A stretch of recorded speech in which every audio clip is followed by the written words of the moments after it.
tardes. Mi nombre es Nicolás Paut, soy presidente de la Asociación Interamericana de Periodistas de Economía y Finanzas, en su capítulo chileno. Con mucho orgullo lo soy desde hace unos 3 años, y también soy editor de Economía de CNN Chile y de Chilevisión, y es un honor invitarlos al seminario Panorama Económico en un escenario incierto. La verdad es que todos pueden entender por qué el nombre de este seminario. Lo estamos viviendo en todo el mundo y es muy importante saber cómo está evolucionando la pandemia, específicamente en su enfoque económico en las distintas actividades. Tendremos una mirada desde España y también de Chile, gracias a expertos que ha convocado el Banco Santander, que es uno de los auspiciadores del que con mucho orgullo tenemos en nuestro diplomado en periodismo económico y financiero, que AIPEF, en conjunto con la Universidad Católica, desarrollan por segundo año este 2020, y lo hicimos a pesar de todos los problemas. Nuestra convicción es tal que lo hicimos gracias al apoyo, por ejemplo, de Santander y de otros auspiciadores. Es el segundo año que lo hacemos, con mucho éxito, y sabemos que muchos de los que ya están conectados son parte de los que están cursando el diplomado o lo hicieron el año pasado. Quiero partir presentando el jefe del diplomado de Periodismo Económico y Financiero de la Universidad Católica, él también colega nuestro, Felipe Aldunate, que está en pantalla y que lo presento ahora. Felipe, muy buenas tardes.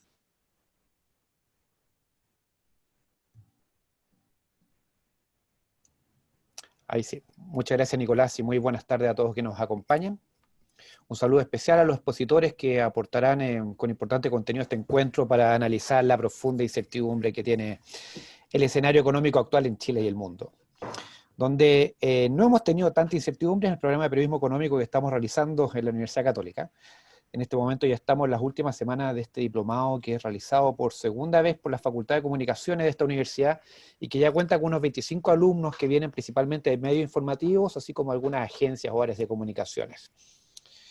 Por supuesto que esta versión del diplomado, que es la segunda que realizamos, debió adaptarse a los requerimientos sanitarios debido a la pandemia, y ha sido realizado en 100% de manera remota, lo cual implica clases a través de videos, trabajo de distancia, acompañamiento vía herramientas de comunicaciones y uso extensivo de tecnologías que la universidad ya venía desarrollando desde hace un tiempo.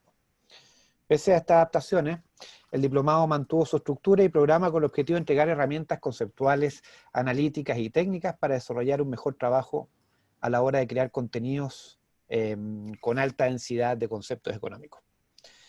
Por esto el diplomado, les cuento, por esto el diplomado se divide en 4 cursos, 2 en el primer semestre y 2 en el segundo semestre, una estructura simple. En el primer semestre se comienza con el curso de macroeconomía para periodistas, que ha sido ya 2 veces dictado por el economista Rodrigo Valdés, quien fue ministro de Hacienda, fue jefe de estudio del Banco Central y también fue presidente ejecutivo del Banco Estado, y por tanto ha estado en posiciones de liderazgo en lo que son posiblemente las principales instituciones macroeconómicas del país.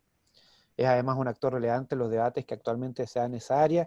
Por tanto, es un curso que realmente profundiza de manera muy interna lo que es el debate macroeconómico, y del cual nosotros como periodistas muchas veces tenemos que estar muy informados.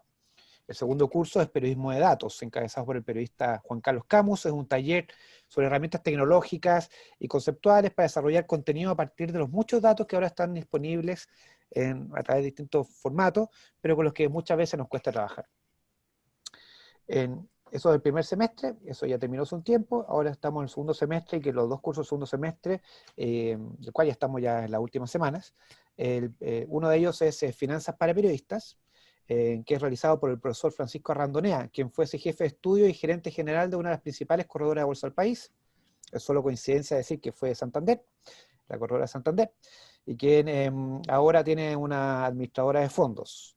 El objetivo de este curso es que el periodista salga entendiendo todos los detalles de la forma en que el financiamiento corre en el país, cómo se mueve, cómo son los principales productos de inversión, por qué se estructuran en portafolio y cuál es la importancia de contar con mercados abiertos e informados.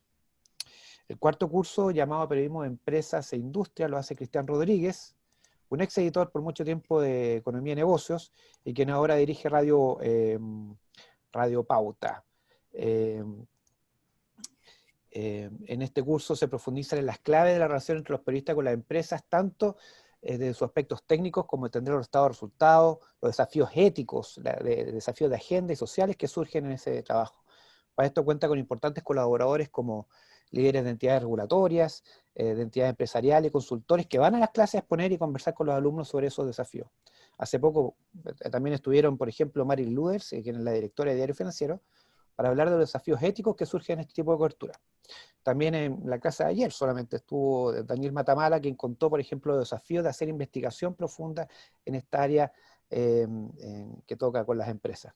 Sin querer extenderme más, les cuento que ya estamos preparando la versión 2021 de este programa y los invitamos a que nos contacten por si quieren saber más de él, porque puede ser un plan importante para dar apoyo a las carreras en esta área. Muchas gracias. Muchas gracias, Felipe, por tus palabras. Y por supuesto, la invitación es para que los interesados, como él decía, que quieran seguir también haciendo o llamando a personas para que hagan el diplomado 2021, nos lo hagan saber y así nosotros movemos todas las máquinas para que se haga nuevamente la tercera versión entonces del diplomado. Vamos ahora de lleno al panorama económico en un escenario incierto. Quiero presentar primero a los que van a ser los panelistas. Saludamos a Alejandra Kindeland, ahí está, la vemos en pantalla, directora de Estudios y Public Policy de Santander, España. También saludamos a Antonio Cortina, que es director adjunto del Servicio de Estudios, también de Santander, España. Ahí lo vemos, hicieron el cambio. También quiero saludar a una persona que muchos de ustedes conocen, Claudio Soto, economista jefe de Banco Santander acá en nuestro país. Ahí saludo, Claudio. Y también quiero saludar a Roberto Zapag, gerente de Asuntos Públicos y de Sustentabilidad del banco. Y quiero decir que ha sido muy importante para que podamos hacer este diplomado y, por supuesto, este seminario. ¿Cómo estás, Roberto? Muy bien, muchas gracias, Nicolás. Un saludo a todos. Muy brevemente, para que pasemos inmediatamente a la actividad, felicitar a la IPEF por esta iniciativa, agradecer lo que está realizando también la Universidad Católica en términos académicos y contenido. Ustedes saben, yo vengo del mundo de los medios, 30 años en periodismo económico, y encuentro que capacitarse es algo muy necesario y que hace bien a la ciudadanía, a la vida en comunidad. Así que solo eso. Estamos muy felices como Banco Santander de apoyarlos y desear lo mejor nomás, el mejor resultado de este encuentro, Nicolás. Muchas gracias. Perfecto, entonces, Alejandra Kindeland, que es directora de Estudios y Public Policy de Santander en España, va a ser nuestra primera oradora y les quiero recordar que, por supuesto, como estamos principalmente con periodistas conectados, pueden hacer sus preguntas y la modalidad es la siguiente. Habla uno de los panelistas y luego ustedes pueden ir haciendo sus preguntas a través del chat de la conexión y así me la hacen llegar a mí y yo puedo hacer las preguntas que ustedes manden. Es importante, el panelista habla y luego se hacen preguntas respecto a lo que mencionó el panelista. Alejandra Kindeland, bienvenida y el tiempo es suyo.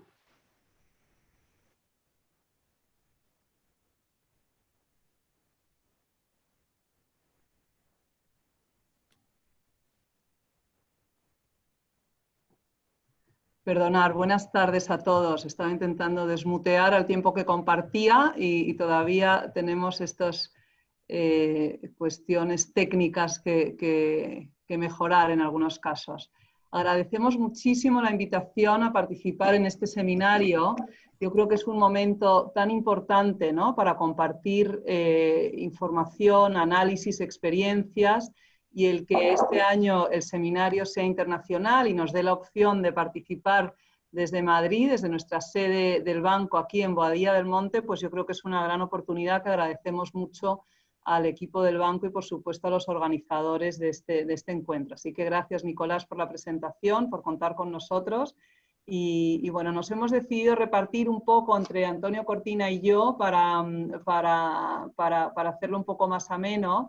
Y me veréis que estoy sin mascarilla, lo cual no sería permitido en las pautas actuales del banco, pero yo estoy inmunizada del virus porque lo he pasado hace unas semanas, así que tengo esa suerte y estoy aprovechando mis anticuerpos para hablar y escuchar sin mascarilla. Estamos, bueno, lo primero que nos vamos a repartir, yo voy a hablar un poco del entorno económico internacional y Antonio Cortina va a comentar más cómo está Europa y luego seguiremos con Latinoamérica y con Chile, por supuesto. con Claudio. Estamos aquí en la primera diapositiva hablando del entorno económico global. Esto es una crisis única, una crisis sin precedentes, una crisis que tiene su origen no como normalmente nos sucede por desequilibrios económicos o desequilibrios financieros, ¿no?, que fue el origen de las crisis fuertes que hemos visto en el pasado y sobre todo la última de 2008, sino que es una crisis que tiene su origen en una emergencia sanitaria. Esta mañana en una reunión interna del banco decíamos, esto es como una crisis, las que tenían en la Edad Media, ¿no? O sea, viene la peste o viene una enfermedad grave, todo el mundo se tiene que encerrar en su casa, hay muchas, bueno, en fin, es una situación trágica, pero que la verdad que no estamos acostumbrados a gestionar este tipo de incidencias a nivel global, ¿no? La segunda característica es que esto, aparte de que ha sido muy abrupto, muy profundo, también es muy global. Yo creo que es la primera vez en la que hemos visto al mundo entero confinado. Yo durante las semanas de abril, mayo, recuerdo alguna reunión que teníamos con un grupo de economistas, uno estaba en Nueva Zelanda, otro estaba en Japón, otro estaba en Sudáfrica, en Europa, en Latinoamérica, en Norteamérica, y estábamos todos confinados en nuestras casas, ¿no? Es una cosa que no hemos visto nunca, o sea que al final por eso esta crisis es tan excepcional y está tan llena de incertidumbres y es tan difícil para los economistas hacer previsiones como las hacíamos en las crisis que conocemos mejor, que son las crisis económicas o financieras, ¿no? La respuesta económica, la respuesta a esta crisis también está siendo excepcional. Hemos visto una rapidez y una contundencia de políticas monetarias, fiscales y financieras. Mencionamos aquí también la palabra coordinación. Quizás la coordinación ha sido más bien, pues en Europa ha habido mucha coordinación, pero bueno, lo que ha habido es una simultaneidad en la toma de decisiones, ¿no? La mayoría de los países ha bajado tipos de interés muy rápido, ha tomado medidas para dar crédito con garantía pública, ha tomado una serie de decisiones que ahora veremos con más detalle de manera pues bastante contundente, ¿no? La segunda, digamos, característica también es que todas estas medidas de gestión de la crisis en esta ocasión no están tan dirigidas a estimular la demanda en el futuro, sino que están de verdad dirigidas a reducir el gap que tenemos, a hacer puente en esta V que estamos viendo aquí, ¿no? Estas son las previsiones del Fondo Monetario. Vemos una caída muy, muy abrupta del PIB que prevé el fondo y los economistas y el consenso pues puede ser mayor o menor las distintas, pero en general es esta caída muy, muy abrupta del crecimiento que estamos viendo y una recuperación también bastante en fin, potente en los siguientes años, ¿no? Esto está hecho con medias, con lo cual parece un poco más abrupto de lo que luego veremos cuando veamos los detalles, pero lo cierto es que las medidas de política económica están dirigidas a hacer de puente ¿no? y sostener la demanda durante esos trimestres de fuerte caída del PIB, del Producto Interior Bruto. Es inevitable esta caída, pero es verdad que también pensamos que bueno, las medidas que se están tomando nos ayudarán a evitar daños más permanentes y a evitar una depresión generalizada y hacer que la recesión sea más grave. ¿Cuáles son esas medidas? ¿Cuáles son estas medidas de apoyo a la economía? Bueno, en general, en todos los países hemos visto tres grandes grupos de respuesta. En primer lugar, pues las políticas monetarias. Hemos visto una bajada de tipos de interés muy fuerte en todas las economías. Aquí están dibujadas solo algunos países, pero lo cierto es que no veíamos nunca, yo creo, en la historia una compresión tan fuerte digamos, una convergencia tan fuerte de los tipos de interés.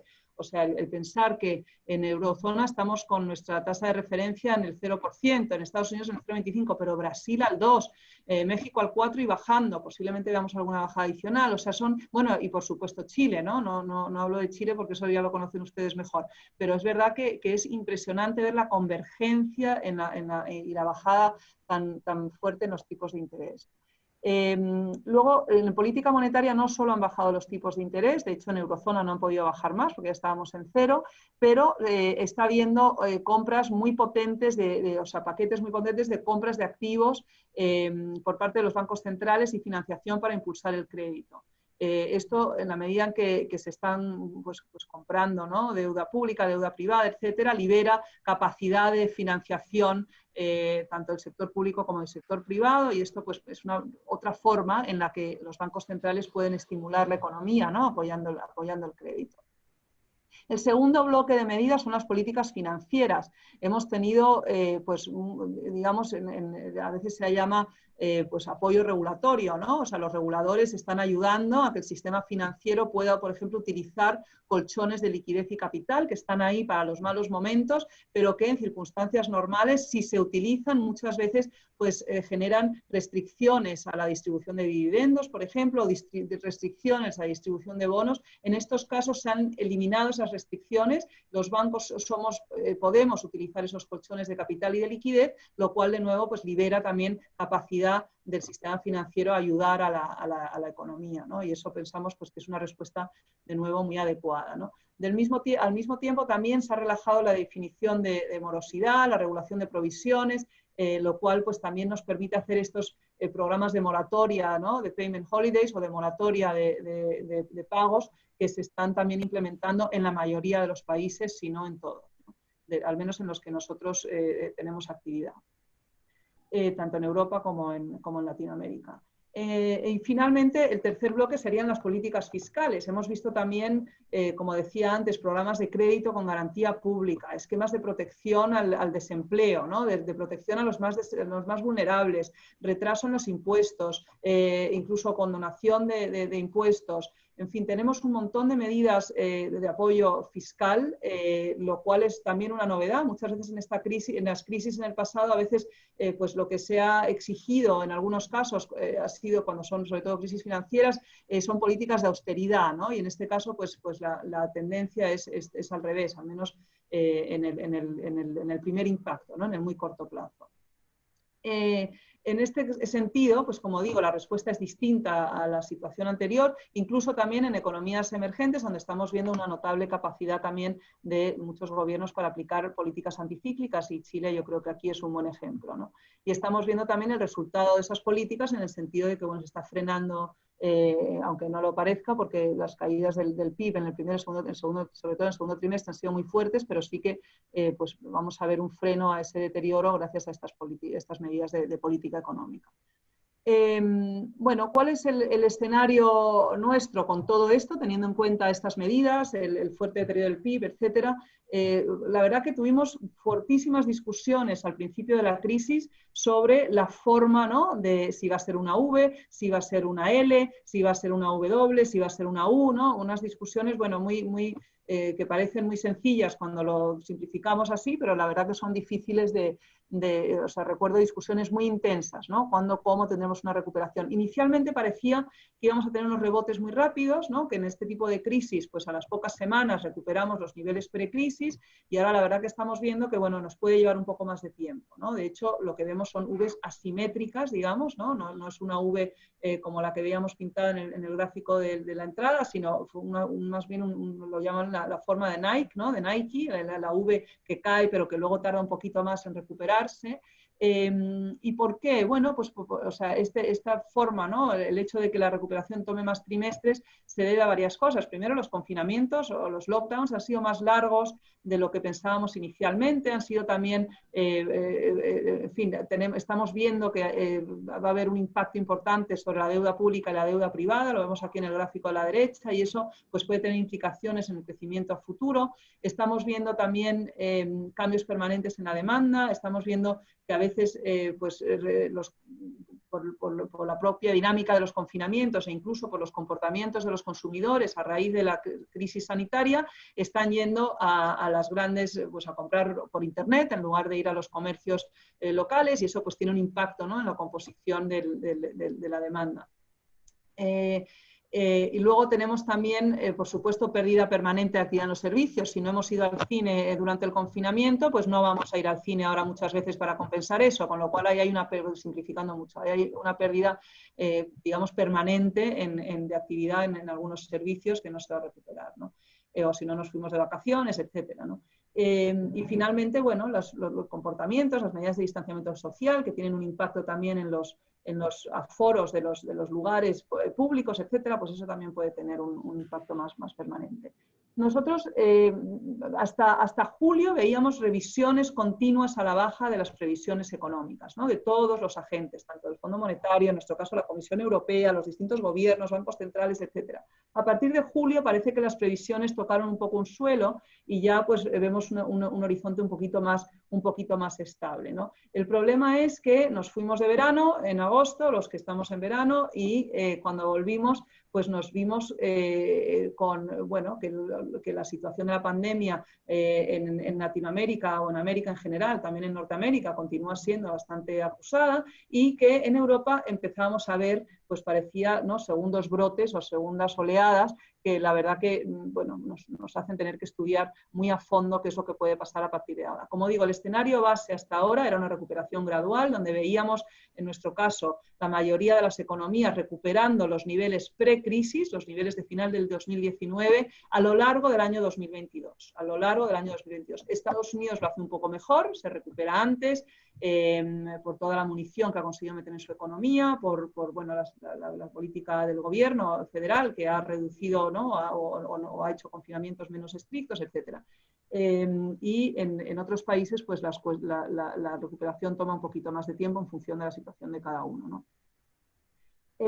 Por supuesto, este es el escenario base. Luego tenemos un escenario de estrés, como tienen un poco todos los agentes. Es interesante ver cómo además el Fondo Monetario y otros analistas prevén o plantean escenarios alternativos, no plantean un único escenario, sino que ahora ya pues plantean varios porque hay mucha incertidumbre, ¿no? Entonces, en este escenario de estrés, bueno, lo que se estima es que va a haber segundos rebrotes, que nos va a llevar a confinamientos quizás más selectivos, ya estamos mejor informados sobre la evolución de la pandemia, tenemos mejores medios, etcétera, y bueno, no tenemos que ser tan rígidos a la hora de confinar a todo un país, por ejemplo, al mismo tiempo, sino se puede ir pues por ciudades o por barrios, etcétera, ¿no? Y eso pues parece que es como se está actuando en este momento. Pero bueno, nos preocupa eso, preocupa el impacto de la solvencia sobre el sector privado. El sector privado, pues las compañías del sector turístico, por ejemplo, pueden aguantar una temporada un mal verano, como hemos tenido pero tener también un mal invierno, una mala primavera y un mal verano el año que viene, pues sería una situación difícil de sostener. Entonces, bueno, nos preocupa ese tipo de dinámicas y este es el tipo de factores que tenemos incorporados en el escenario de estrés. También, por supuesto, el margen de maniobra de las políticas económicas sería inferior, ya los tipos de interés difícilmente pueden bajar más, la capacidad de los bancos centrales, pues en fin, se puede estirar, ¿no?, un poco más, pero todo tiene sus límites, entonces la capacidad fiscal también. Entonces, bueno, eso es el tipo de factores que incorporamos en el escenario de estrés. Y dicho todo eso, pues pensamos que la caída de la actividad no sería tan potente como la que hemos tenido en el primer trimestre, o en el segundo trimestre de este año, perdón, pero sí que deberíamos una caída, ¿no? Deberíamos una caída que posiblemente pues sea, no sé, la mitad de lo que vimos en el primero. Entonces, si queremos decir, si tenemos una W, ¿no?, un W, la primera pata de la W sería mucho más acusada que la segunda que podríamos ver en los próximos meses. ¿Qué es lo que estamos viendo en cuanto a la evolución más reciente? Bueno, como decíamos, los datos del segundo trimestre muestran caídas de la actividad sin precedentes en todas las geografías. Lo que pasa es que, bueno, en algunos casos estamos viendo evoluciones distintas, ¿no? Como decíamos, en América algo más intenso todavía la pandemia de lo que esperábamos. Los rebrotes en Europa han empezado quizás antes de lo que esperábamos. Todo esto tiene reflejo en la movilidad. Vemos el gráfico de la derecha, ¿no?, cómo estos son la verdad indicadores muy interesantes que nos ofrece Google, ¿no?, de cómo se están moviendo las personas. Aquí estamos viendo distintos estados americanos, por ejemplo, vimos fortísimas caídas de la movilidad, evidentemente, durante las restricciones de primavera, cómo esa movilidad se recupera algo, pero ahora, pues ya como vemos aquí, ¿no?, parece que se está frenando un poco, estabilizando o incluso retrocediendo en algunos casos. Este mismo gráfico lo podríamos traer a Europa. De hecho, en Europa seguimos un índice de la Universidad de Oxford que nos dice cosas parecidas, ¿no? Entonces, bueno, hay que seguir este tipo de información para intentar prever, ¿no?, por dónde va a ir la actividad económica ahora en estos próximos meses. Como contraparte a esto tenemos el desarrollo de la vacuna, que nos da cierta esperanza, ¿no?, y que pensamos que, bueno, llegará, esperemos, en los próximos trimestres, y que yo creo que con eso pues podríamos despejar algo la incertidumbre, algo no mucho, la incertidumbre que tendríamos a futuro, ¿no? Pero bueno, tendremos que ver cómo se desarrolla eso. Y por otro lado, otro tema que también tenemos que vigilar o que estamos también teniendo en cuenta es cómo se van a levantar las medidas que se han adoptado, ¿no? Todas estas medidas de moratorias, de crédito con garantía, etcétera, cómo van a ir evolucionando, que también eso pues, tendrá un impacto sobre el sector privado. ¿Cuáles son los riesgos? Bueno, los riesgos, quizás un riesgo al alza podría ser el desarrollo de la vacuna, si viene mejor de lo que esperamos, aunque hay algunas dudas y por eso lo incluimos aquí como un riesgo a seguir. Otro riesgo es que es verdad que la evolución del mercado financiero parece, sobre todo las bolsas, tanto la americana como la europea, parecen pues un poco, digamos, van a su aire, ¿no? Hay veces que hay un desacoplo entre cómo está la bolsa respecto a cómo está la economía real y eso pues es cierto, ¿no? Y aquí vemos podríamos pensar un cierto sobreoptimismo en la bolsa y en caso de que las cosas pues se tuerzan un poco con la vacuna o con el segundo rebrote o lo que sea, pues podríamos ver un retroceso de las bolsas que evidentemente también afectaría las condiciones financieras y al desarrollo económico en los distintos países, ¿no? Y luego también quizás otro riesgo a seguir es si se va a levantar las medidas demasiado rápido. Aquí nosotros pensamos que hay que ser cautos, que hay que ir bueno, pues siguiendo los acontecimientos y bueno, por supuesto, siendo quizás más selectivo en algunas de las medidas que se han adoptado, pero tener mucho cuidado con el ritmo, ¿no? Y ser muy vigilantes con el ritmo de salida de estas medidas para no, en fin, entorpecer la previsible recuperación de la economía. Con lo cual, pues, con todo este conjunto de factores, los riesgos quizás hoy podríamos decir que se inclinan a la baja sobre nuestras previsiones. Nosotros no hemos revisado a la baja, la verdad, las previsiones porque ya el punto de partida era un poquito más bajo que el que nos ofrecía el consenso. Yo lo voy a dejar ahí porque voy a dar paso luego a Antonio Cortina, pero es posible que alguno tenga alguna pregunta y estaré encantada de contestarla ahora. Me quiero tomar la licencia de hacer la primera, Alejandra. Tú lo mencionaste en tu presentación. Prácticamente en todo el mundo las tasas están en 0% o cercanas a 0%. Durante todo este tiempo ha habido un alto gasto fiscal en transferencias directas a las personas de distinto tipo para solventar, obviamente, las urgencias. Es algo que también lo hemos visto acá en Chile. Quiero preguntarte si esto sigue. Si Pfizer o otra de la laboratorio no logra hacer la vacuna como lo están diciendo para 2021 y quizás se demoran más. ¿Cuántas herramientas les quedan a los distintos gobiernos para seguir apoyando a las personas, también a las empresas, al sector económico en general, si ya gran parte de la política monetaria y la política fiscal está sumamente presionada? ¿Cómo ves eso? Pues mira, muchas gracias.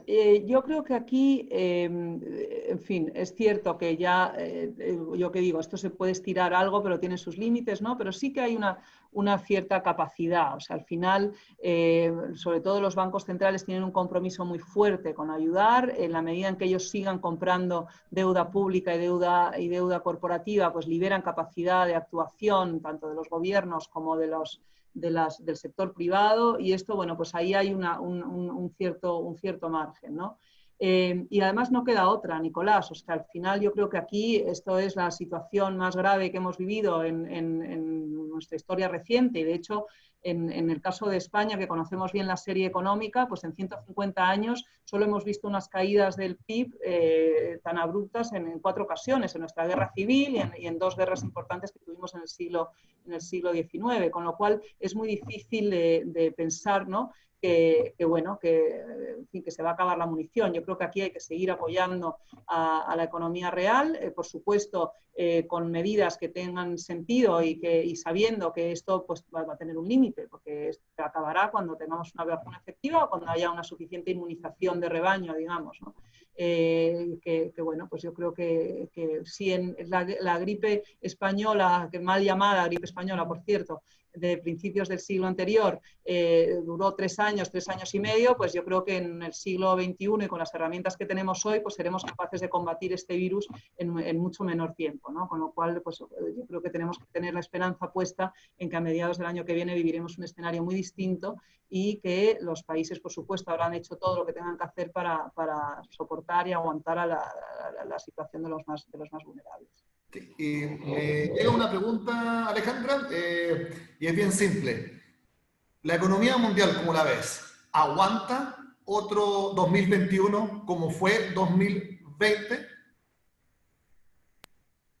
Pues mira, nosotros como la vemos es recuperándose. Aguanta otro 2021, lo que os decíamos. Yo creo que hemos aprendido de la pandemia. Si tuviéramos que confinar, yo creo que no van a ser confinamientos tan drásticos como los que hemos visto en el 20, no va a ser todo el mundo igual. Ya vemos que en China la actividad rebotó de manera muy significativa y ya tenemos ahí una cierta demanda de commodities, por ejemplo, ¿no? Desde el mercado asiático, eso está ayudando a algunas economías. Entonces yo no creo que va a haber ni la misma, digamos, gravedad en el sentido de la profundidad de la crisis, ni la misma generalización de la crisis simultáneamente en todas las geografías. O sea, yo creo que sería una situación muy distinta.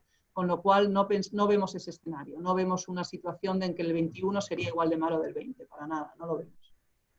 Perfecto. Alejandra Kim, de la directora de Estudios y Public Policy de Santander, España. Ha sido un placer escucharte y también conocerte. Que esté muy bien. Igualmente, muchas gracias a todos. Os dejo Bueno, con ahora vamos a hacer Constantina. un cambio, van a ver. Alejandra va a ceder su espacio a nuestro siguiente invitado. Lo vemos ahí. Él es Antonio Cortina, director adjunto de Servicio de Estudios de Santander, España, y que tal como lo dijo Alejandra, él se va a referir más específicamente a Europa. Sabemos que están, bueno, lamentablemente con algunos rebrotes, tomando decisiones importantes también en eso, así que es muy interesante conocer la experiencia y lo que está pasando en estos momentos en Europa. Antonio, la palabra es tuya.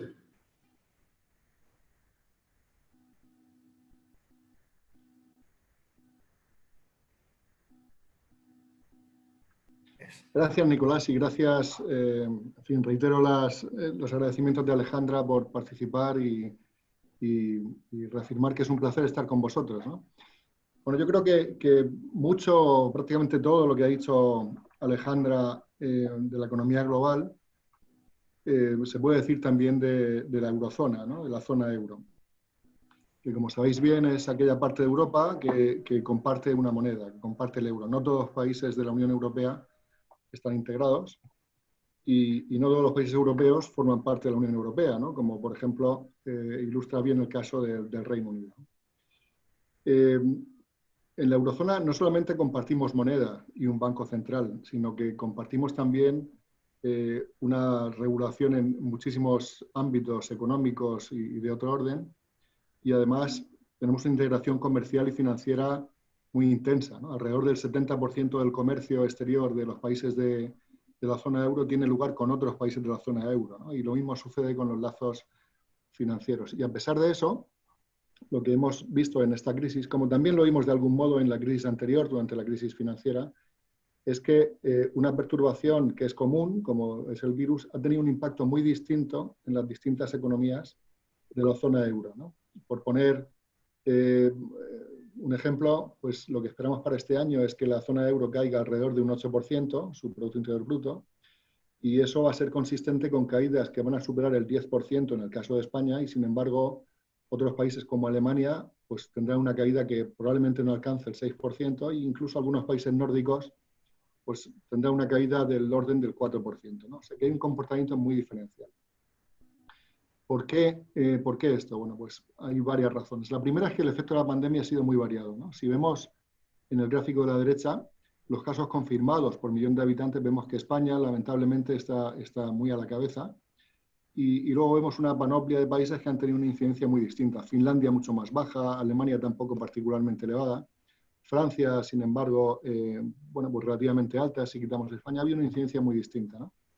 Y eso tiene que ver pues, con cuestiones relativas al clima, tiene que ver también con cuestiones relativas al modo de vida, ¿no? Aquí en el sur nos tocamos más que por la zona del norte, hay más densidad de población, hay unidades familiares en el sur donde conviven 3 generaciones, cosa que es mucho más infrecuente en el norte, donde además hay también muchas más casas unifamiliares donde solo vive una persona, ¿no? De modo que hay más contacto, pero también ha tenido que ver con la gestión, dónde llegó primero el virus, en fin, ha habido el mayor éxito en cómo afrontar la crisis, ha habido factores también que han tenido que ver con el confinamiento, y ha habido también factores que tienen que ver con la estructura económica, ¿no? Por ejemplo, en los países del sur de la eurozona, España, Italia, Portugal, pues tienen un peso las pequeñas y medianas empresas mayor al que tienen en Alemania o en los países del norte, y por tanto pues son menos solventes financieramente, tienen una situación financiera no tan sólida como una empresa de una mayor dimensión, ¿no? Y luego también la estructura por sectores es diferente, ¿no? Por ejemplo, en Italia, España, Portugal de nuevo, incluso Francia, el peso del sector turístico y, en general, y de otros servicios que exigen un contacto directo, que se ven más afectados por el distanciamiento social, pues es más alto que en países que tienen una estructura más enfocada a la industria o a otro tipo de servicios que no exigen la proximidad personal, ¿no? Otra razón es el punto de partida en el ciclo, ¿no? Pues había países que estaban en una fase mucho más avanzada del ciclo, otros que estaban en una fase más retrasada, países con una situación más vulnerable en el caso de las finanzas públicas y que, por tanto, pues tenían menos margen de actuación a la hora de afrontar la crisis. No tenían tanto margen para bajar impuestos, para aumentar el gasto público, para hacer esquemas de producción al desempleo, para sostener a las personas que estaban en una situación de más vulnerabilidad, etcétera, ¿no? O sea que había una diversidad de situaciones que explican que el impacto en la caída haya sido distinto, ¿no? Y quizá merece la pena insistir un poco en que la eurozona, y no entiendo por qué no me pasa la hoja, la página, ahora, la eurozona es una unión económica que es imperfecta. O sea, no puede responder a la crisis, como sucedió ya en el 2008, de una forma tan consistente, tan eficiente como un Estado, ¿no? ¿Por qué? Pues porque sí que tiene una política monetaria común, tiene un solo banco central y por tanto los tipos de interés, por lo menos los oficiales, van al mismo ritmo, pero eso no sucede con los tipos de interés a los que pueden financiarse los soberanos, ¿no? Porque como no existe un tesoro común, pues hay riesgo de crédito, hay tipos de interés un poco más altos para los países que tienen una situación de sus finanzas públicas no tan sólida como otros países. Y eso influye también sobre el coste de la financiación para las empresas. Esas diferencias son relevantes a la hora de ver cómo se gestiona una crisis, ¿no?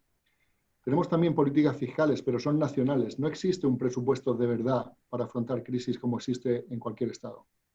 Las políticas fiscales son nacionales y además están sujetas a límites europeos, de modo que los déficits públicos no pueden superar determinados niveles, salvo en circunstancias excepcionales y de modo que lo apruebe la Comisión Europea, ¿no? De modo que esto ha provocado que en ocasiones la política fiscal, en lugar de ayudar a afrontar una crisis, en medio de una crisis sea necesario subir impuestos o reducir el gasto para que el déficit público no supere el límite impuesto por la regulación europea, ¿no? Y como no hay una política fiscal europea como la hay en Estados Unidos, en Chile o en cualquier país que permita gestionar estas dificultades que afrontan a veces los países, pues no es tan eficiente como en un Estado, ¿no? Y luego tampoco tenemos una unión bancaria completa, aunque sí que se han producido avances muy sustanciales y ya tenemos un supervisor bancario común, tenemos unos mecanismos de resolución comunes, al menos para los bancos de cierta dimensión, y una integración financiera importante entre los bancos que hacen que no estemos en la misma situación que hace 10 años, pero tampoco tengamos un sistema financiero único en el conjunto de Europa. No hay bancos transnacionales tan intensos como en un Estado. Y todo eso pues también hace más complicada la superación de la gestión de una crisis. De modo que eso hace que el perfil cíclico de una crisis sea distinto en un país que en otro dentro de la Unión Europea y que también se puedan producir divergencias en el crecimiento a largo plazo de esas economías, ¿no? Generando tensiones en las primas de riesgo y en la situación de cada uno de los estados, ¿no? Y hay resistencias a avanzar en la integración por parte de algunos países porque consideran que poniendo límites al déficit público, que con la regulación actual es suficiente para que la unión económica funcione. Y hay otros países, por el contrario, que consideran que hay que completar la unión bancaria y tener un tesoro común, ¿no? Y poco a poco, a medida que los países más débiles van haciendo reformas y avanzando en tener economías más flexibles y competitivas, pues se van consiguiendo avances en la integración, como sucedió hace 10 años en la unión bancaria y como ha sucedido, como veremos ahora, con los fondos europeos de nueva generación. De modo que no tenemos un Estado completo que permita, o una Unión Europea semejante a un Estado que permita gestionar las crisis igual, pero sí que se van produciendo avances que ayudaron en la crisis anterior y que también, como veremos ahora, han ayudado a esta, ¿no? ¿Cómo ha respondido la eurozona? Pues ha respondido mucho mejor que en la crisis de 2008, ¿no? Ha sido una respuesta por parte de los Estados mucho más coordinada que lo que fue la anterior, porque han jugado en la misma dirección las políticas monetarias europeas, las políticas fiscales y las políticas financieras. La política monetaria, que es común, que es como si fuera un Estado federal, ha jugado no bajando los tipos de interés porque ya estaban en básicamente mínimos, en terreno negativo, si nos atenemos a la facilidad de depósito, que es ahora la referencia más importante, y no se ha bajado más porque se considera que puede tener un efecto contraproducente, que en lugar de las bajadas de tipos facilitar un crecimiento más alto, podría, sin embargo, tener un efecto contractivo. ¿Por qué? Porque bajar más los tipos de interés hace que los mercados monetarios no funcionen bien y hace que los márgenes bancarios se estrechen, de modo que sea más difícil generar beneficios, acumular capital como resultado de esos beneficios e impulsar el crédito. De modo que se ha considerado que es mejor mantener los tipos de interés donde estaban y no seguir bajándolos. Pero sí que se ha actuado con un programa muy variado de compra de activos públicos y privados para reducir los tipos de interés a largo plazo, comprando cantidades enormes de bonos de todos los países públicos, fundamentalmente, ¿no? Y así se ha evitado la fragmentación financiera. Se ha permitido que los tipos de interés en todos los países sean más parecidos, sin que se produzca esa situación que sí que se dio en 2008 de que los tipos de interés en Alemania eran mucho más bajos que en Italia o que en España, ¿no? Y luego también ha habido programas de financiación por parte del Banco Central Europeo a la banca a tipos de interés muy bajos, negativos, para tratar así de impulsar el crédito, ¿no? Si te crecía el crédito en tu banco, pues entonces el Banco Central Europeo te facilitaba financiación a un tipo más barato, ¿no? Y todo esto se ha hecho de forma muy contundente, muy rápida y muy fluida. Por otro lado, las autoridades financieras europeas, el propio Banco Central Europeo y la EBA, pues ha permitido a los bancos usar sus colchones de capital y liquidez. En la crisis anterior se aumentó los requerimientos de capital de la banca, para que así cuando viniera una crisis se pudiera afrontar desde una posición más sólida y no se cuestionara que los bancos eran solventes, ni hacer que porque tuvieran un capital muy bajo, pues no pudieran facilitar crédito y transmitir los impulsos del Banco Central. Que los bancos centrales bajaran los tipos de interés, si los bancos no podían dar crédito, pues no servía de nada, ¿no? De modo que dijeron, vamos a subir los requerimientos de capital de los bancos para que así, cuando haya una crisis, podamos reducirlo, que hayan hecho ese colchón, y así, con unos requerimientos más bajos, los bancos pueden dar más crédito. Pues eso es lo que han hecho, ¿no? También han relajado las normas de provisiones. No es necesario, cuando un crédito va mal, guardar tanto dinero para afrontar la crisis, considerando que esta crisis era transitoria, que solo iba a durar pues un año o año y pico, durante el cual se iría poco a poco recuperando de la crisis, ¿no? Y también se ha permitido que las empresas y las familias que están en dificultades no paguen, no amorticen su crédito durante un tiempo sin que eso tenga repercusiones sobre la situación de los bancos, ¿no? De modo que por parte del Banco Central Europeo y de la política financiera ha habido una respuesta que ha ido en el mismo sentido y muy bien coordinada, a diferencia de lo que sucedió hace 10 años. Por parte de la política fiscal también ha habido una respuesta muchísimo mejor de la que hubo entonces, ¿no? La Comisión Europea ha permitido o ha suspendido la aplicación del Pacto de Estabilidad y Crecimiento, de modo que si antes había un techo del 3% para los déficits públicos de los países, ahora hay mucha más libertad para aumentar el déficit público lo que sea necesario, ¿no? Y como vemos en el gráfico, en la tabla a la derecha, pues Alemania este año puede tener un déficit, según las previsiones de la propia Comisión Europea, del 7%, España va a superar el 10%, Francia va a estar en ese nivel e Italia también, e incluso Países Bajos, que es un país que siempre es muy ortodoxo fiscalmente, pues va a tener un déficit, y como vemos, partía en 2019 de un superávit, pues va a tener un déficit del 6%. Es decir, ha habido posibilidad de retocar impuestos, de dar subvenciones a familias, de facilitar garantías en los créditos bancarios, de hacer todas estas cosas y aumentar el déficit público porque se veía que esta situación era muy excepcional, ¿no? Y además, por primera vez, Europa va a tener, aunque sea solamente por una vez de momento, ¿no? Atendiendo a lo excepcional de esta crisis, una política fiscal común.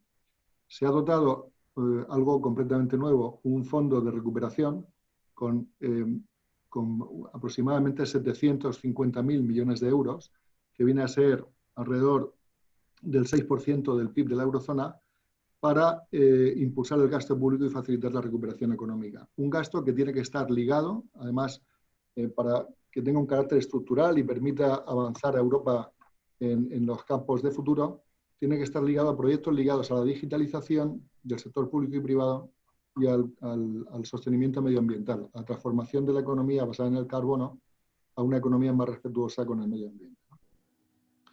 Se trata de transferencias, cosa que es novedosa, se trata de deuda europea, cosa que hasta ahora no había sucedido, y se trata también de devolver esos fondos con recursos propios europeos y no con impuestos de los distintos países, ¿no?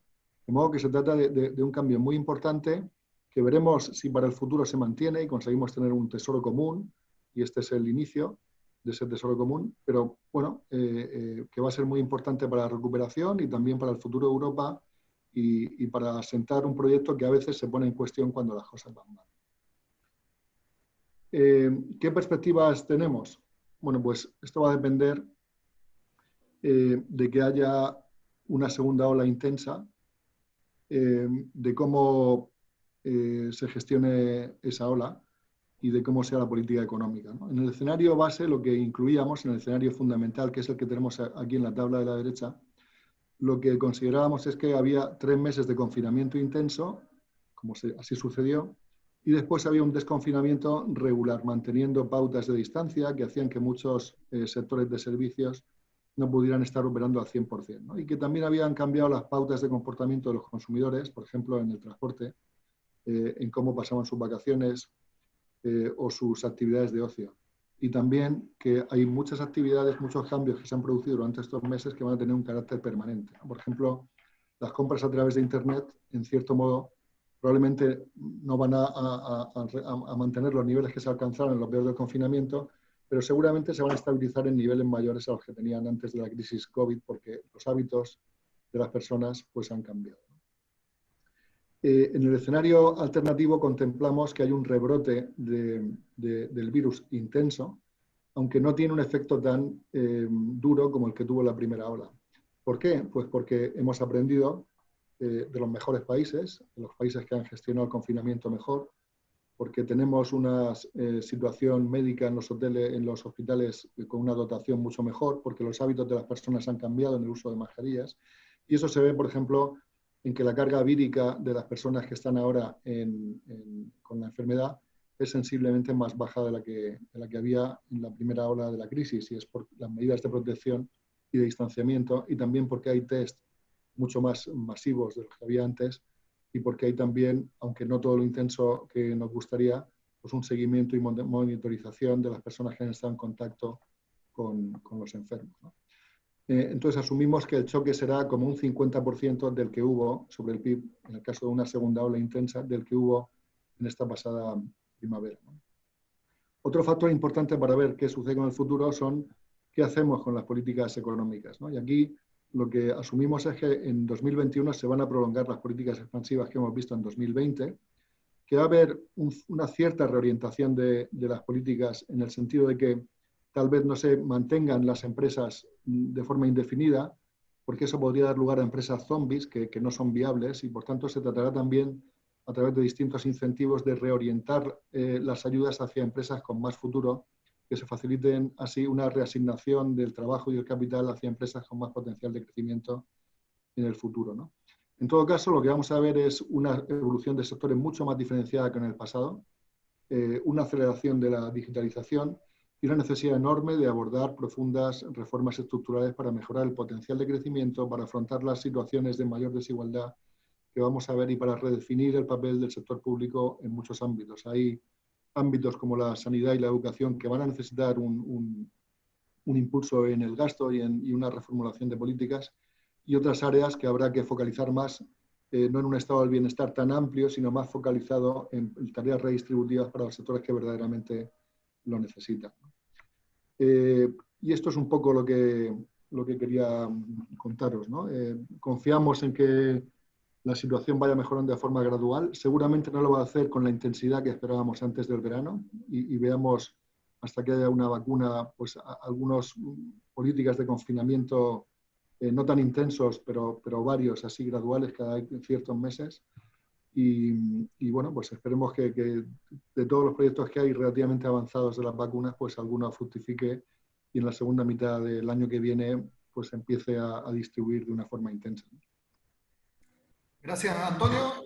Al igual que como sucedió con Alejandra, tenemos un par de preguntas y una muy importante y la razón es que queremos tu visión sobre cómo se ha dado la discusión quizá en España, que es el ejemplo más concreto que obviamente conoces, respecto a economía frente a salud. Y no lo digo frente como que fueran antagonistas, sino que acá en Chile, cuando se habla de desconfinamiento, cuando se habla de bajar, salir de cuarentena, grandes razones se dan porque hay que estimular la economía, porque si no muchas empresas empiezan a quebrar, la gente se queda sin dinero y tiene que trabajar para poder vivir. Pero también está la situación sanitaria. Entonces, más allá de que nos des una evaluación de lo que han hecho el gobierno español y otros, es cómo se ha dado esa discusión. ¿Ha sido una discusión de que no, los que quieren reactivar la economía no les interesa la salud? ¿Se ha dado así? Cuéntanos un poco sobre eso, como tu impresión al respecto.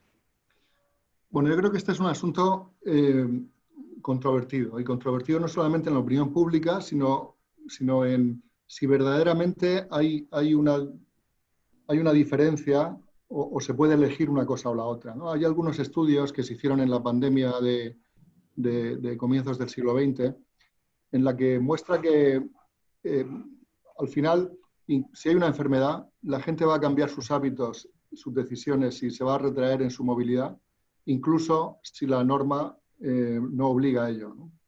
Y de hecho, si vemos un poco los resultados en Suecia, donde hubo una política en la que apostaron más bien por no hacer confinamientos y dejar que hubiera un contagio rápido para hacer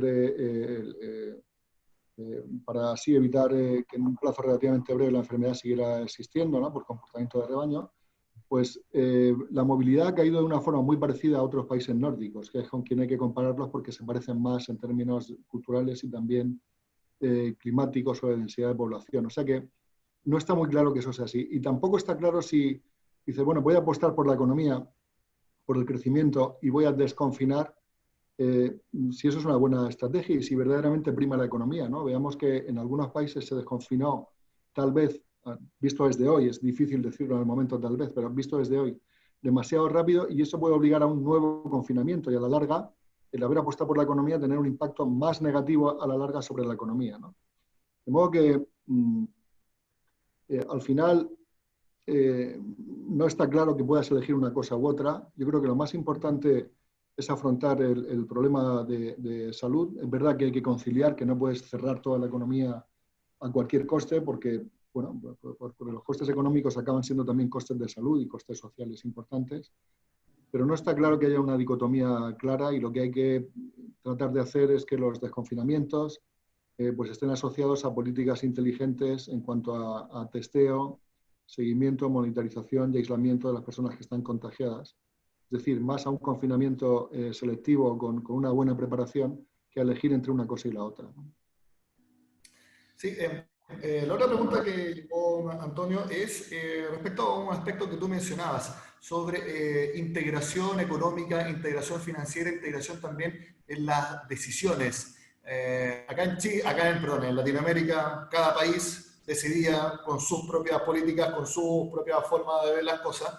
Allá en Europa, el hecho de que sea una comunidad, los países que conforman la eurozona, son decisiones más conjuntas, pero también tú mencionabas que la banca no es así, no hay un gran banco que esté tan presente con la gran intensidad en todos los países. Entonces, desde tu perspectiva, el hecho de que ya hay una integración mayor de la que, por ejemplo, tenemos acá en Latinoamérica, al menos desde el punto de vista político y también económico, ¿eso ha ayudado a una mejor contención o una mejor respuesta frente a la pandemia? O por el otro lado, algunos pueden decir, cuando los países toman decisiones por sí solos, no tienen que esperar a que todos se pongan de acuerdo y puedan actuar quizás de manera más rápida y oportuna. ¿Cómo ves también esa discusión? Yo creo que ha sido muy importante para Europa actuar de una forma coordinada, y creo que tiene más cosas positivas que negativas, ¿no? O sea, el tener una política monetaria común, lo que pasa es que lo que es necesario es que haya órganos federales para tomar esas decisiones y que no se tarde demasiado, que eso no suponga un retraso en la toma de decisiones, ¿no? Pero la política monetaria o la política financiera, que son comunes, han actuado de una forma contundente, rápida y muy favorable para todos. Y si hubiéramos tenido una política fiscal común antes, creo que también habría sido un elemento muy positivo, ¿no? Incluso políticas de intercambio y de ayuda para afrontar la pandemia, me parece que un grupo más amplio tiene más posibilidades de éxito, ¿no? Sobre todo cuando una pandemia es global y como casi todos los retos que afronta, o muchos de los retos que afronta hoy el mundo, que son globales, necesitan una respuesta lo más amplia posible y no tanto respuestas nacionales. Perfecto. Quiero agradecer a Antonio Cortina, director adjunto de los Servicios de Estudios de Santander, España, por este tiempo en este seminario. Que estés muy bien, Antonio. Un placer, Nicolás. Muchas gracias. Bueno, agradecemos a Antonio y también a Alejandra por la visión desde España respecto a la economía mundial y también de Europa y cómo se ha dado esta respuesta a la pandemia. Y ahora queremos entrar a la realidad local, cuáles son las perspectivas para nuestro país. Es muy importante porque pronto se va a empezar a discutir, por ejemplo, el presupuesto público para 2021. Sabemos ya que este viernes se presentaría, por ejemplo, el plan de subsidio a la contratación. Entonces hay mucho que analizar y para eso quiero presentar inmediatamente a nuestro siguiente panelista. Antes de eso, quiero recordarles a todos los que están conectados que hagan sus preguntas, la envían al chat y así podemos hacérsela a nuestro siguiente invitado, que es Claudio Soto, economista jefe de Santander en nuestro país, para que haga su exposición. Claudio, la palabra es tuya.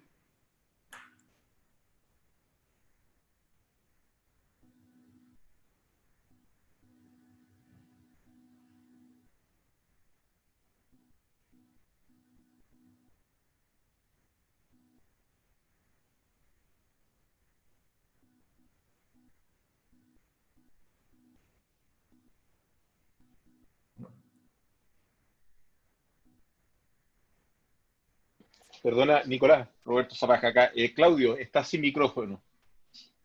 Disculpa, pero parece que Nicolás no tenía la imagen. Ahí sí. Ahí sí escuchamos, Claudio. Ahí sí. Bueno, agradezco entonces a Nicolás la presentación y la participación de todos ustedes en este seminario. Y en honor del tiempo, entonces voy a ir brevemente exponiendo algunas láminas acá. Déjeme partir un poco el tema del contexto de la pandemia, ¿no? Que ayer tuvimos, digamos, la noticia del Ministerio de Salud anunciando el desconfinamiento de muchas comunas en la región metropolitana.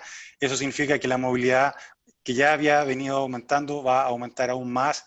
Si ven el gráfico de la derecha abajo, es el porcentaje de la población nacional que está bajo medidas de cuarentena, vale decir la fase 1, y ahí se ve como a partir de la próxima semana solamente el 21% de la población estaría viviendo en comunas con cuarentena, y en la región metropolitana solo el 1% estaría viviendo en comunas con cuarentena. O sea, estamos hablando de un desconfinamiento ya ahora sí bastante más masivo, en un contexto donde, bueno, la tasa de positividad había venido retrocediendo con un alza en el tema de los testeos. Se ha generado una polémica entre ayer y hoy día respecto al tema de los testeos. No me voy a pronunciar sobre esa polémica, pero lo cierto es que hay una serie de indicadores que apuntan a que efectivamente hubo avances en la reducción de los contagios, y eso ha ido permitiendo de alguna manera avanzando en esta medida de desconfinamiento. La actividad en Chile empezó a dar señales de mejora a partir de mayo aproximadamente. Ya el IMASEC de junio fue algo mejor que el de mayo, el de julio también. Nosotros apostamos que ahora en agosto vamos a tener un rebote bastante importante en la actividad. Pero aquí me gustaría destacar dos cosas que son importantes a nivel sectorial. Primero que nada, la minería se ha mostrado bastante resiliente, ¿ya? Y eso es una diferencia que se ha dado en Chile y no en otras economías de la región. Si uno ve, por ejemplo, la situación de Perú, que es uno de los países más afectados por la pandemia en la primera parte del año, la gran diferencia con Perú es que el sector minero en Chile se mantuvo operando casi a plena capacidad durante todo el periodo, mientras que en esos países, en Perú, por ejemplo, tuvo una caída muy significativa. Así que eso yo creo que es una cosa importante de destacar. Y el caso de la minería, no solo porque las condiciones sanitarias de alguna manera permitieron seguir desarrollando la actividad minera, sino que también el sector se ha visto favorecido por precios del cobre, ya lo voy a comentar un rato, que son realmente muy elevados, sobre todo considerando el contexto de recesión global en el que estamos viviendo. Lo segundo interesante del análisis a nivel sectorial es que uno ve una recuperación del comercio ya a partir del dato de junio, como ya les comentaba, de mayo de hecho, y luego en junio.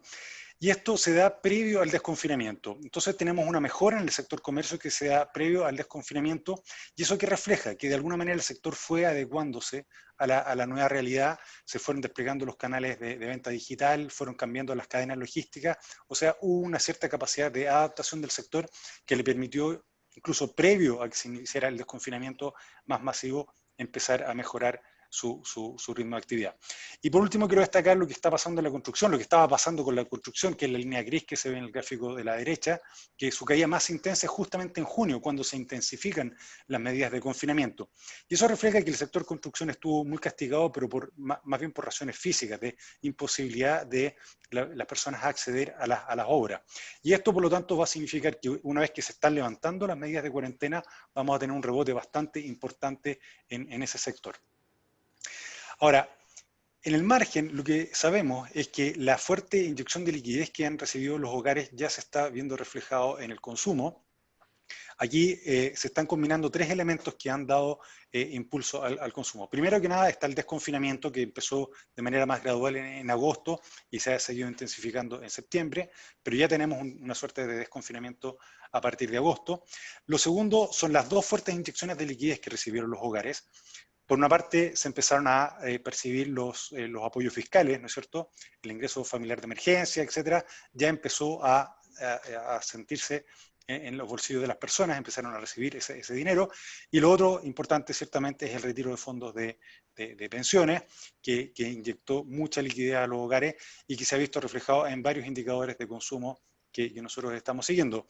De partida, por ejemplo, si ustedes miran el INSEE, no el INSEE completo, sino que solamente la pregunta referente a la percepción de demanda que se ve, ahí se ve como el sector de comercio pasa a terreno positivo sobre el pivote de 50, lo cual habla de una percepción de una demanda bastante dinámica, de hecho, que no observábamos desde mediados del año pasado prácticamente.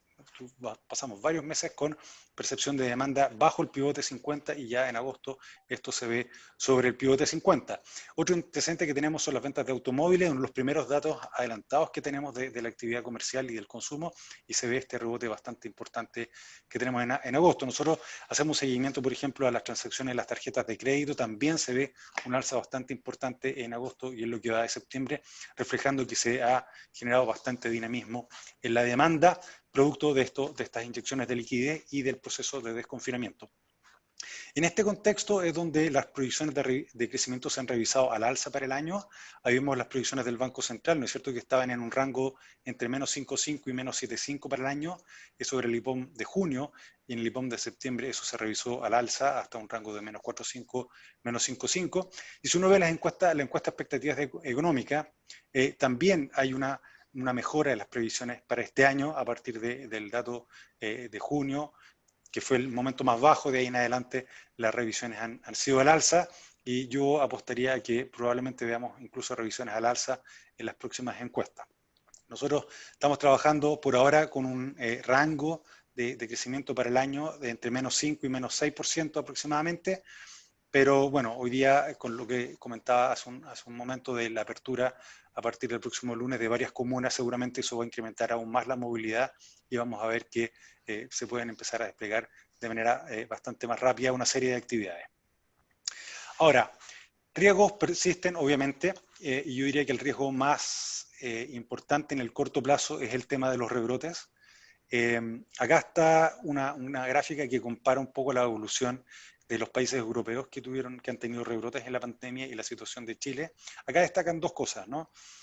De partida, este gráfico está construido de manera tal de que el primer pic es el cero. El cero coincide con el primer pic. Eso ocurrió en distintos momentos del tiempo en los distintos países, pero aquí lo estamos ajustando de manera que coincida en todos los países. Aquí destacan, primero que nada, que el pic que hubo en Chile ciertamente fue más intenso del que hubo en estos países europeos. Segundo, que la reducción en los contagios llegó a un plató, a una estabilización, con un flujo de casos más elevados que el que se dio en Europa. En Europa prácticamente desaparecieron los contagios, uno los mira por 1.000.000 de habitantes, pero en Chile hemos mantenido un flujo relativamente elevado de contagios, con cambios en las zonas geográficas, ¿no? Somos de la parte metropolitana, la zona norte y ahora en la parte sur del país. Ahora, si uno ve lo que ha pasado en Europa, la situación es heterogénea. No todos los países han enfrentado rebrotes de la misma intensidad. Destaca España, ciertamente, también Francia, que son países donde se han visto rebrotes importantes. Otros países como Italia no han tenido rebrotes tan significativos. Se han producido, pero no han sido tan significativos. Este es uno de los riesgos que yo creo que estamos enfrentando en el corto plazo. Esto podría, si es que se materializara algún rebrote, esto podría ser dentro de las próximas semanas y habría que ver el tipo de medidas que se debiesen adoptar en ese contexto. Y como comentaba Antonio Cortina, más allá de las medidas de restricción que pueda imponer la autoridad, el propio comportamiento de las personas puede hacer que se produzca un retrotraimiento en algunas actividades, ¿sí? Entonces, no es solamente la medida que impone la autoridad, sino que también la propia actitud de las personas. Ahora, mirando hacia adelante, yo creo que hay dos temas que son de particular importancia acá.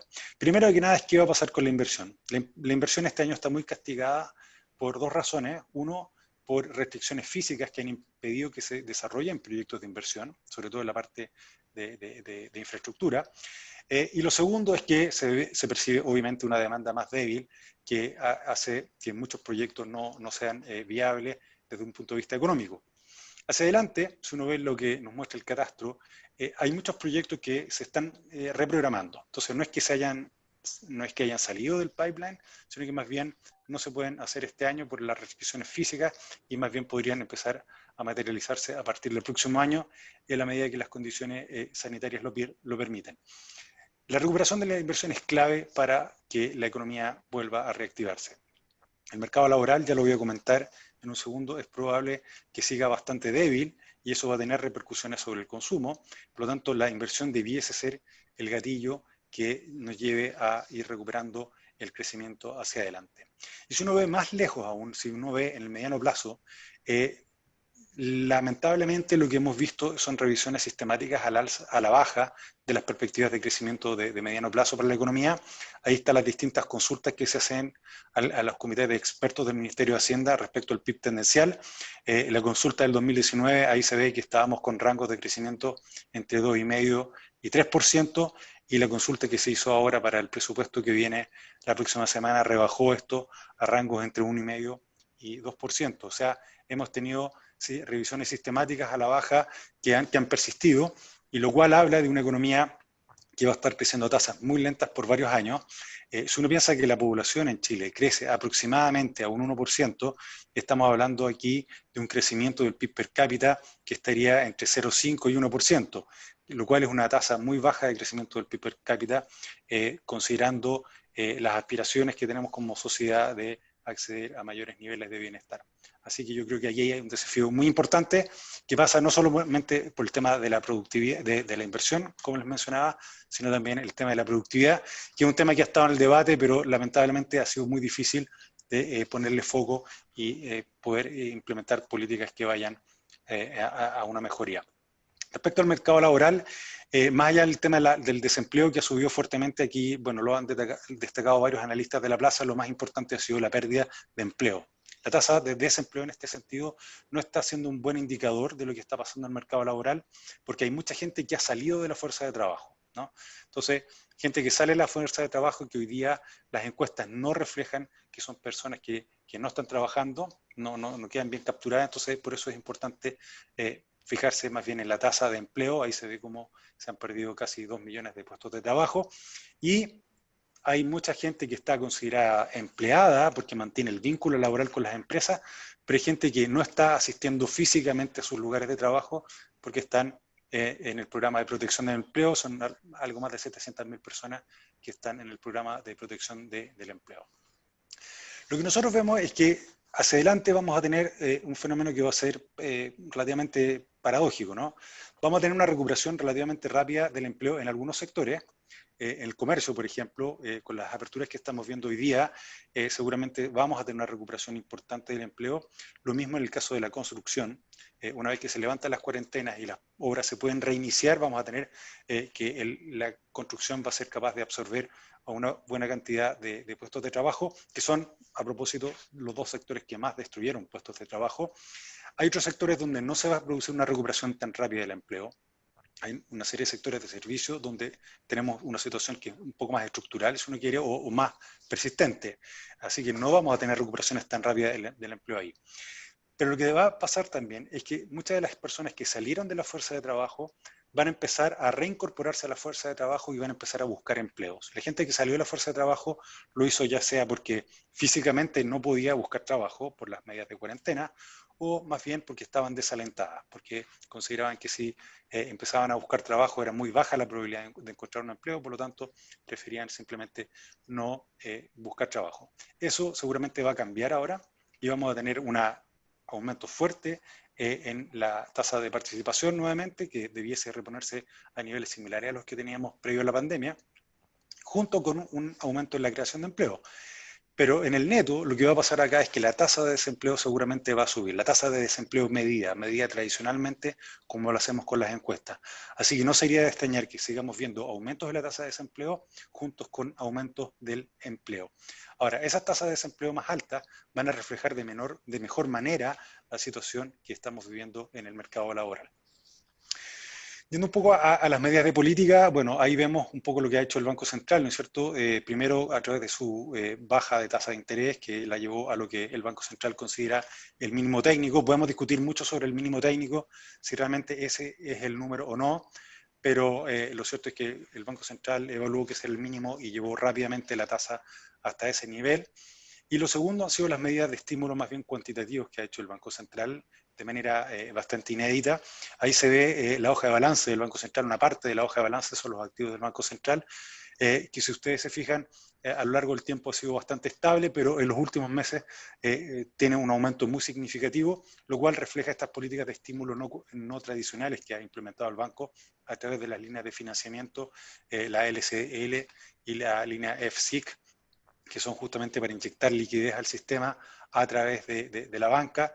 La banca ha ido masivamente a estas líneas de financiamiento y ha canalizado esta mayor liquidez al sistema. No tengo una lámina acá, pero es bastante sintomático lo que ha pasado con las colocaciones. Las colocaciones han crecido bastante, a un ritmo bastante alto.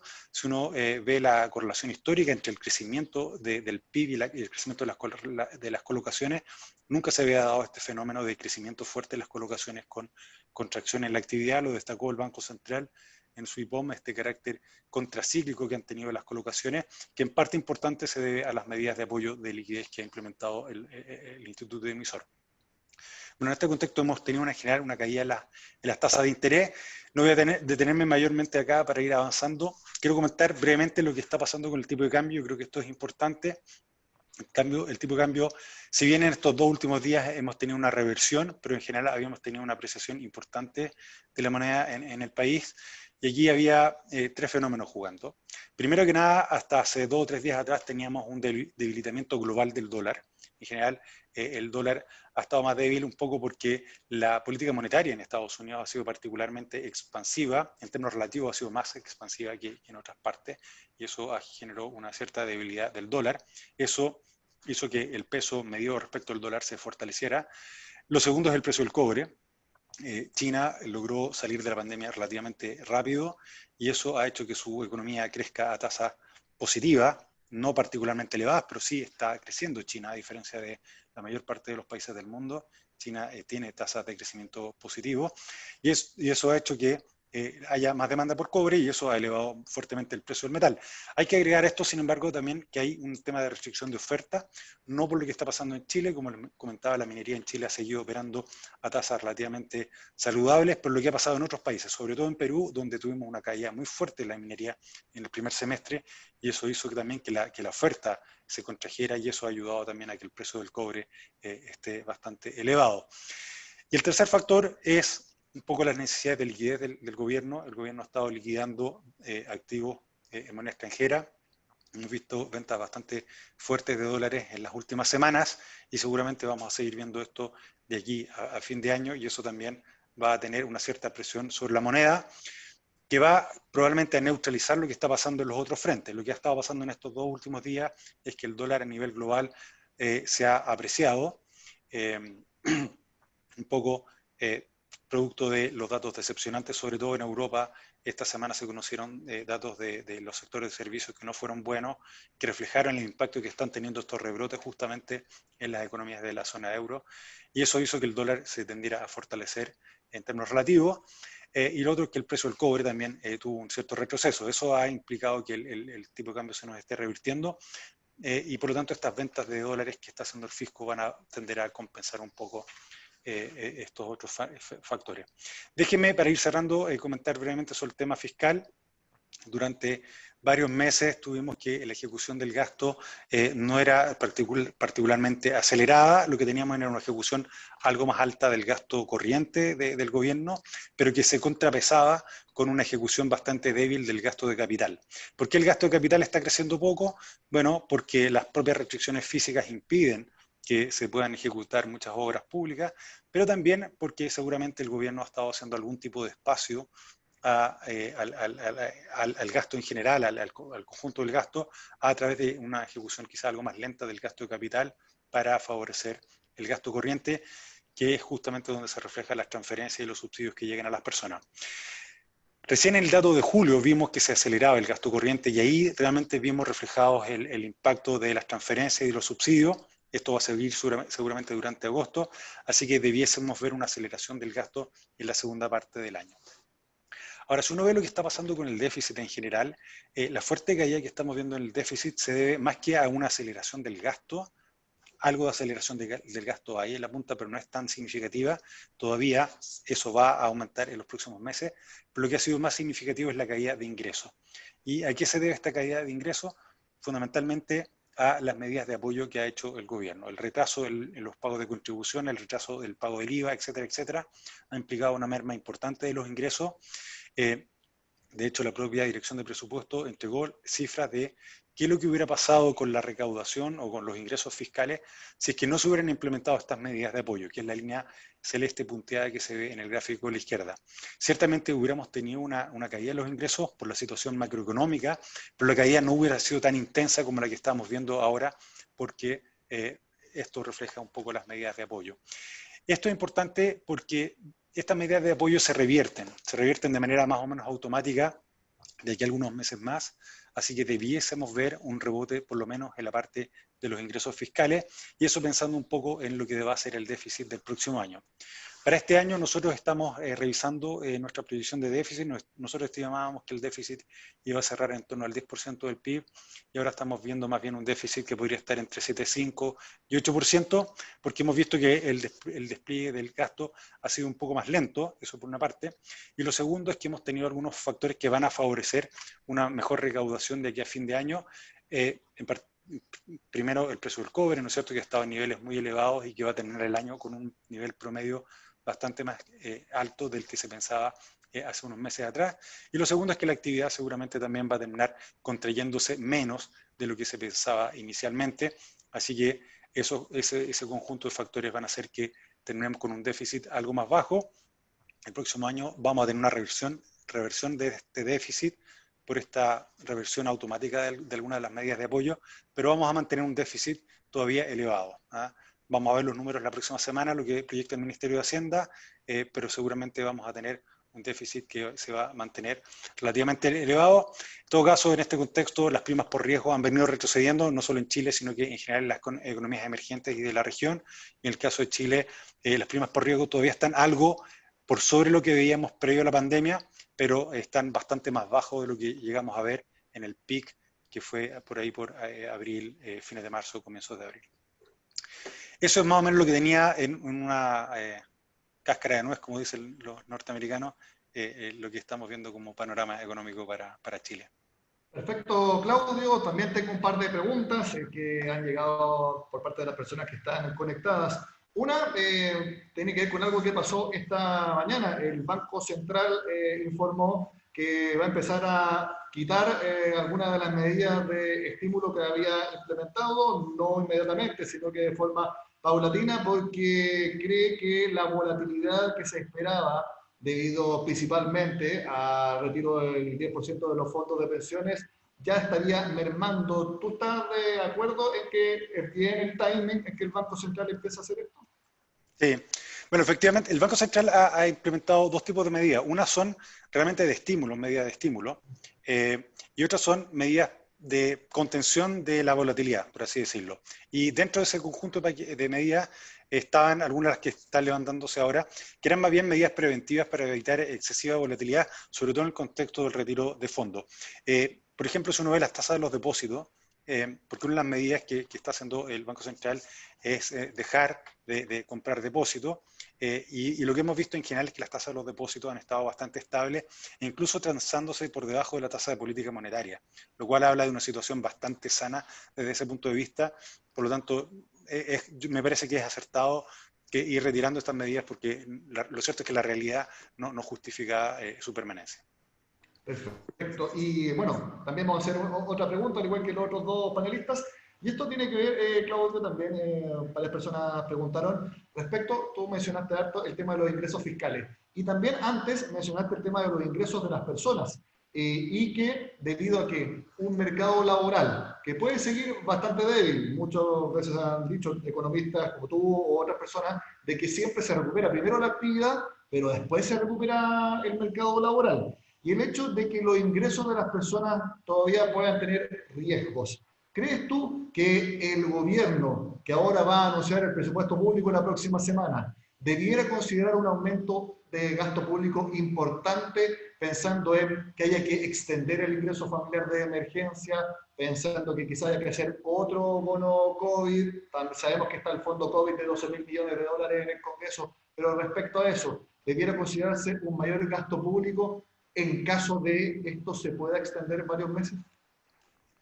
A ver, yo creo que el presupuesto no va a ser va a ser un presupuesto donde el gasto va a ser un gasto elevado. Crecimiento del gasto va a depender mucho de la base con la cual nos comparemos. Este año vamos a terminar con un crecimiento importante del gasto. Vamos a terminar ya este año con un gasto elevado. Si mantenemos un gasto elevado, eso no necesariamente implica un crecimiento elevado del gasto, porque la base sobre la cual vamos a estar comparando va a ser una base elevada.